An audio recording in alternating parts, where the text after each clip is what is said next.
বন্ধুরা একদিন টমি মাছ ধরছিল, হঠাৎ দেখতে পায় আকাশে কি যেন একটা আসছে। সেটা দেখে অবাক হয়ে যায় সে।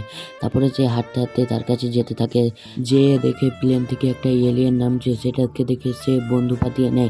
তারপরে তাকে কথাবার্তা বলে তার বাইকে बैठिয়ে তাকে বাড়ির দিকে নিয়ে যেতে থাকে। তারপরে বাড়িতে এসে তারা খুব গল্প করে। তারপরে টমি বুদ্ধি করে একটা রেডিও নিয়ে চলে আসে।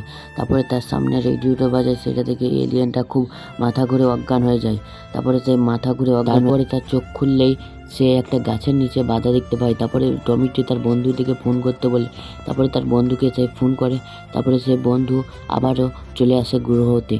তারপরে সে টমি একটা বন্দুক নিয়ে তাদের স্পেসশিপটাকে সে উড়িয়ে দেয়। সেটা দেখে সে খুব মজা পায়। তারপর তাকে গাছে বেঁধে নিচে একটা জায়গায় আগুন লাগিয়ে তাকে বাটার টাটার দিয়ে তন্দুরি বানাতে থাকে।